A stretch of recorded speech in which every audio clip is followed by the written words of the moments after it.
Қайырлы күн, біздің әлеуметтік желі қолданушы оқырмандар.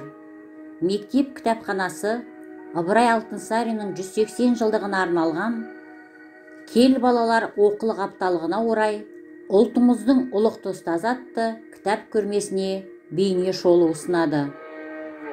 Тәуелсіздікке ұмтылыс жан алып, жан беретін күрескер, рухани өміріне айрықша ықпал еткен ағартушылардың отарлау саясатына қарсы идеялық күресімен ерекшеленеді. Солардың ең ірі өкілдерінің бірі ұлтымыздың ұлықты ұстазы Ыбырай Алтынсарин. Істің болар қайырлы, бастамасын аллалап, оқымаған жүреді, қараңғыны қармалап. Мал дәулеттің байлығы, бір жұтасаң жоқ болар, оқымыстың байлығы, күннен күнге көп болар.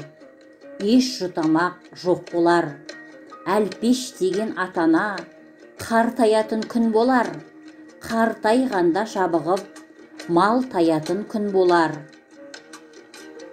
Атамаған жүреді, атанаң қартайса, тіреу болар бұл оқу, қартайғанда мал тайса, сүйер болар бұл оқу. Бұл бүкіл қазақ даласын оқу білімге, ілімді үйренуге шақырып, соған өзі ұйытқы болып, қазақ даласында бірнеше мектептер ашқан, дүниедегі байлық та, мал да, бақыт та тек оқу екенін өсиет еткен ұлы ағартушы Ыбырай атамыздың балаларға арнаған өсиеті. Ыбырай Алтынсариннің көзі тірісінде және кейінгі кездері көптеген баспа беттерінде талас туғызып жүрген екі даулы жай төңірегінде. Біріншісі, Алтынсариннің көзі тірісінде оның қазақ даласында мектеп ашқандағы мақсаты қазақ балаларын шоқындыру екен, өзі де шоқыныпты деген ел арасында Ыбырайдың жауларының шығарған өсек аяңы. Бұл туралы кезінде Ыбырай атамыз былай деп суреттеген: аласы ағайынның алаңдатты, көр алмай көп ішінен жамандатты, шоқынды, крес тақты кәпір болды, келгенін аузына айтып бақты. Надандық қандай қызық қарап тұрсаң, көңілі соқыр көрмейді көзге ұрсаң. Бабын қалай табарсың бұл қазақтың, басқа тебеді жаныңды құрбан қылсаң. Бар айыбым баласын оқытқаным, орыстың біліміне тоқытқаным. Орыссыз көңеймейді өрісім деп, айтқанымнан атандым кәрім залым.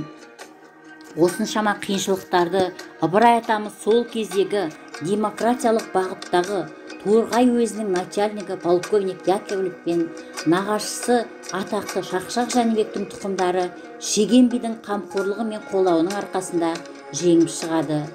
Ыбырай 1864 жылы 8 қаңтарда Торғайда қазақ балалары үшін тұңғыш бастауыш мектеп ашып, мектепке 16 бала қабылдайды.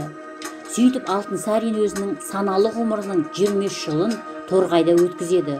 Сол көздегі Торғай облысына қарасты Елек, Ырғыз, Торғай, Николаевка, қазіргі Қостанай қалаларында бірнеше мектептер ашады.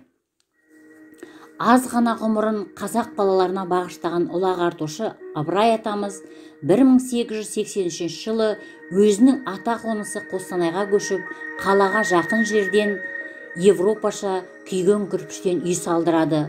Арада көп жылдар өткеніне қарамастан, Ыбырайдың Қостанайдағы жақын туыстары Омар, Оспан, тағы басқа туысқандары Ыбырайды құшағын жая қарсы алып, ұлан-асыр той жасайды. Ақындар Ыбырайға арнап өлеңдер шығарады. Оның адамгершілігін, ізгілігін, ақыл парасатының кеңдігін, ғаділдігін мақтап жырға қосады. Үлкен атаң Балғожа, осынам адам болар деп, жас күнінде сынады, корпусқа беріп оқытып.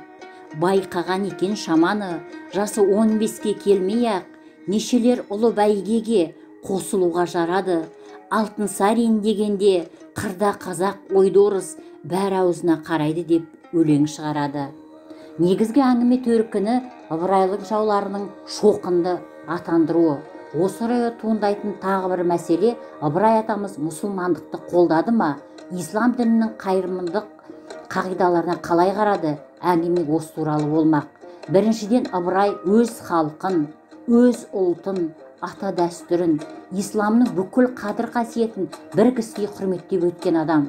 Оған дәлел 1884 жылы Алтынсариннің көзі тірісінде Қазан қаласында Каримовтардың баспасынан шыққан «Шариғат ұл ислам, Тәңірі заңдарының ережелері» деген исламның хадистері мен міндеттері туралы кітабы жарық көрген. Екінші, Ыбырайдың хақ мұсылмандығы, өлгеннен кейін ол қалай жерленгені жайлы. Жоғарыда атап өткеніміздей, Алтынсарин Қостанайға 1883 жылы біржолата көшіп келіп, 89 жылға дейін Николаевка, қазіргі Қостанай өзінде қазақ орыс балаларына арналған бірнеше мектеп ашады. Амал не? Шамадан тыс уақыт, ауыр еңбек, уайым қайғы, ой толғаныстар, сан қилы аяқтан шалулар Ыбырайды өмірден ерте кетуге мәжбүр етеді. Ұлы Ыбырай атамыз 1889 жылдың басынан бастап ауыра бастайды. Алтынсариннің науқас екенін бүкіл Торғай, Орынбор өңірлері естіп, біліп отырады. Алайда асқынған ауру өз халқының адал перзенті, тамаша педагог, ағартушы ғалым Алтынсариннің 1889 жылы шілде айының 17-сі күні 48-ден 49-ға қараған шағында өмірін біржолата үзеді.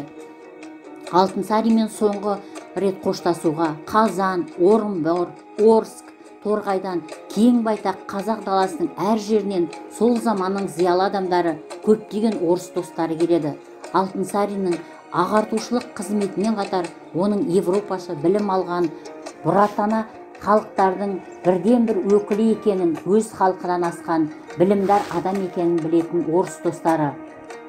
Алтынсариннің туыстары мен балалары, әйелі ұлықсат етсе, біз табытқа салып құрмет көрсетіп, европалықтарша жерлейік. Намаздау, Құран шығару, там салу, басына ай орнату, басқа рәсімдері ислам дәстүрімен болсын деген тілектерін айтады. Бұған Алтынсариннің әйелі мен ағайын туысқандары қарсы болып, мұсылманша жерлеуді қалайды. Бұған әрі Ыбырайдың орыс мұсылмандары, орыс достары әңгімеге араласпайды. Бастан аяқ жерлеу рәсіміне қазақтармен бірге қатысып,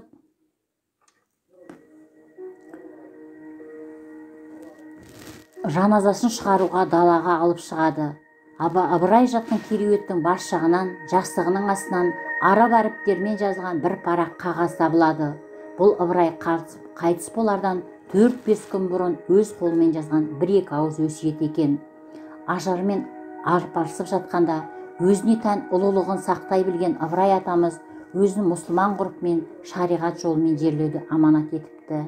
Я Алла, берер болса берер күнің, тәнехи деп айттың өзің, озыққа сүресінде мағына бердің, я Алла, өтірік беді айтқан сөзің деп жазыпты. Осыдан кейін Алтынсариннің ағайын туысқандар ақ жауып арулап, Ыбырайды мұсылман салтымен жерлепті. Кейінгі қалған балалар мен әйелі бүкіл ағайын туысқандар Ыбырайды жоқтап, ел күңіреніп қала береді. Жыраулар да жоқтау өлеңдерін шығарыпты. Баласы, балшекемнің Ыбырайым, алдыңнан жарылқасын бір құдайым.